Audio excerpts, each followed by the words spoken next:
Hi everyone, so today I'm going to talk about beta oxidation of fatty acids. So when does it occur? Beta oxidation of fatty acid occurs when there is no more or no concentration of glucose. You have used all of your glucose, and it happens most likely if you're fasting or you didn't eat for a long time. So it occurs when glucose level is too low in the blood, and glucagon, as a response, glucagon will actually be secreted by the liver. So when glucagon is secreted by the liver, it actually enhances the hormone sensitive lipase. So right now, the body's trying to find any kind of energy source, and there is no glucose, which is the main energy source in our bodies. So it will try to look for another source of energy, which is the fatty acids or fats. So lipase goes into the adipose tissue. So this is our adipose tissue, where there are a lot of triglyceride. This is our triglyceride. The components of triglyceride, it's one glycerol right here. This is the glycerol, and there are 3 fatty acids, which are like here. So it breaks it down to one glycerol. So the glycerol will be completely separated from the fatty acid, and 3 fatty acids. Okay, and then these fatty acids exit the adipose tissue, and it's carried by albumin. So albumin is basically a protein which exists in the bloodstream, and it takes the fatty acid. It acts like a transporter. So it takes the fatty acids, the fatty acids, and it goes to the cell where fatty acids will be released from the albumin, and they will be around the cytoplasm. So fatty acid, on the form of fatty acid itself, it cannot actually go inside of the mitochondria. So what's happening is that fatty acid has to be converted to fatty acyl CoA, and this process is called fatty acid activation. So it uses the enzyme fatty acyl CoA transferase. So this fatty acid, this is the fatty acid, goes with the CoA, so it forms fatty acyl CoA. This enzyme is called fatty acyl CoA transferase. So right now, the fatty acyl CoA would use a transporter on the outer membrane of the mitochondria, which is called GAT1. So this GAT1 would actually replace the acyl group on the fatty acyl CoA and replace it with carnitine. So instead of having fatty acyl CoA, it will be fatty acyl carnitine. So, and then the fatty acyl carnitine won't be able actually to enter the inner membrane. So it will actually go through another reaction or another transporter, which is called CAT2. And in this one, also the fatty acyl carnitine will be so carnitine will be replaced with CoA again, and then the fatty acyl will enter as fatty acyl CoA again, and carnitine will be hanging around in the interspace and go. It will actually be recycled to be used in the CAT1 again.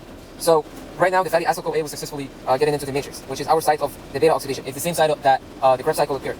So right now we have our fatty acyl CoA. Now there are 2 ways for the beta oxidation. It depends on the number of the carbon. So if we're having an even number, it will follow a path, and if it's having an odd number, it will actually follow the same pathway, except for the last step. So let's begin with the even number. If we're having an even number, let's say a 16 carbon fatty acid, every single cycle, the beta oxidation, the reaction will occur. It will give us acetyl CoA, which is a 2 carbon molecule. And as you remember, this is an intermediate in the Krebs cycle. So let's zoom here. So this is the matrix, and this is what our beta oxidation will occur. So this is our space here. So we're having beta oxidation, right? We're having beta oxidation of a 16 carbon fatty acid, and it's fatty acyl CoA.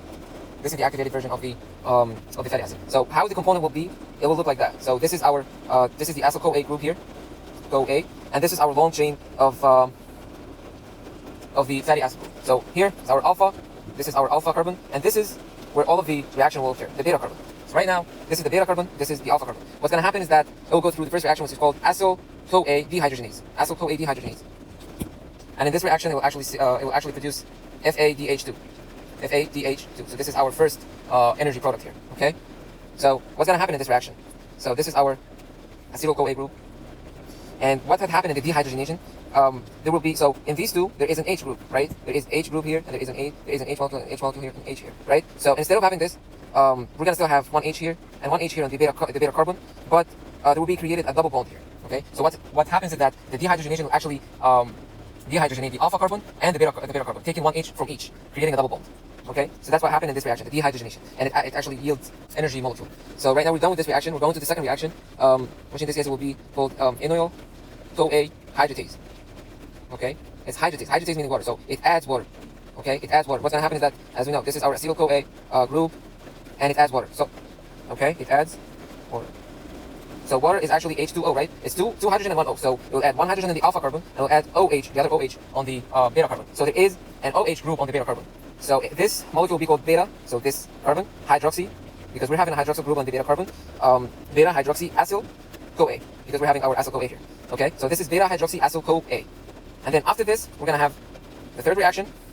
Going from beta hydroxy acyl CoA, we're gonna pass through the enzyme beta hydroxy, the same name, hydroxy, as acyl CoA dehydrogenase. In this reaction, we're gonna actually yield NADH this time. So this is the second energy molecule here. And what's gonna be the product? So this is our acyl CoA group, and what's gonna happen here? Dehydrogenase. So there will be an H here, and H here. This is from the old reaction. And what's going to happen here is that a ketone group will be added instead of the hydroxy group. Okay? A ketone group. So right now, the name of this product will be beta because it's in the beta carbon here. This is our beta carbon. This is what all of the reactions going on. This is why it's called beta oxidation. Okay? It's called oxidation because it oxidizes this. This is our ketone group. So it's beta keto acyl CoA. Okay? This is our third product here. And after that comes the final reaction, which is it's basically not the final reaction because it will keep going around this cycle. So we're having 16 carbons, right? And each cycle actually yields like it actually produces 2 carbon molecules, which is acyl CoA, right? So you divide 16 by 2, you're gonna have 8 acyl CoA. Okay, and I'm gonna talk about the energy yield at the end. So right now our last reaction for this cycle will be beta thiokinase, beta thiolase. Lase meaning cleavage. There is a cleavage here. So this is when our cleavage will occur. It will produce our acyl CoA. This is the wanted intermediate. It will actually go to the Krebs cycle and yield energy. Okay, so it will be C and H here, H here, H here, and we're gonna have the rest of our so there will be a CoA here too. Okay, and O here, and so right now how many carbons we're gonna have? So we had 1 here, 2 here, 3 here, and we're having 16 carbons, right? So the rest is 13 carbons. So this is 13 carbons remaining. Okay, and then this cycle will keep going. And right now the carbon which was beta, it will be an alpha right now. Okay, so this is going to be the alpha right now. It was a beta. And the one that's actually attached to it is going to be the beta. And this process will keep going. So we're having 16. So this is an even number carbon. So 16 divided by 2 is it will actually yield 8 acyl CoA, right? CoA. But right now, if we're going to do the FADH and NADH, it's not going to yield 8. It will yield 7. 7 FADH. You know why? Because at the end, the last step, it will just cleave it and it will actually produce an acyl CoA. There will be no production in FADH and NADH. So you're going to have 7 FADH and 7 NADH. Okay? So right now, let's calculate the energy yield. As we said before, acyl CoA yields for 12 ATP. 1 acyl CoA enters the Krebs cycle and it produces 12 ATP, right? And right now we're having 7 FADH, this is by 2, and 7 times 3, the NADH. This will yield 14, this will yield 21, okay? 12 ATP, and we said, 12, and we said 12 ATP from only 1 acyl CoA. Right now we're having 8, so 8 times 12. All of them, if you're gonna do the math and add them, it will actually yield for 131 ATP, right? But we're gonna subtract 2 ATPs. Remember the process of activation of the fatty acid? This actually took 2 ATPs. So you're going to yield 129 ATPs for only 1 molecule. For only 1 molecule of fatty acid. Only 1 molecule. And 16 carbon molecule is not actually that long according to the fatty acid. It's a medium chain. It's not even long. So it's a really high kind of energy molecule. Right now we're done with the even number. What about the odd number? So if we're having an odd number, like let's say we had 6, we're going to have 17, right? It will actually go through the same exact process. It will keep getting acyl CoA. It will keep leaving the beta carbon. But at the last step, when it leaves, it will cleave an odd number. And this odd molecule, which is going to be 3 carbon, it's called propionyl CoA. Okay, so it will go through a specific pathway until it reaches. So our purpose here to reach succinyl CoA, right? And succinyl CoA, as you know, it's an intermediate for the Krebs cycle. It will just enter the Krebs cycle, and it will actually yield for energy. So how is it going to reach to the succinyl CoA? It will actually go through carboxylase. So the first step, carboxylase, propionyl CoA carboxylase, and this will actually give us what? It will give us methyl malonyl CoA. Okay. Methyl malonyl CoA. Okay, and then it will go through another reaction which is called methyl malonyl CoA mutase, and this will give us the succinate, the succinyl CoA. And for the carboxylase, it has to have 3 coenzymes, which are I memorize it as ABC. So these are the coenzymes for this reaction. ABC. We have ATP, we have biotin, and we have carbon dioxide. So these are the three coenzymes. And for this one, the mutase, it just needs B12. And that's it.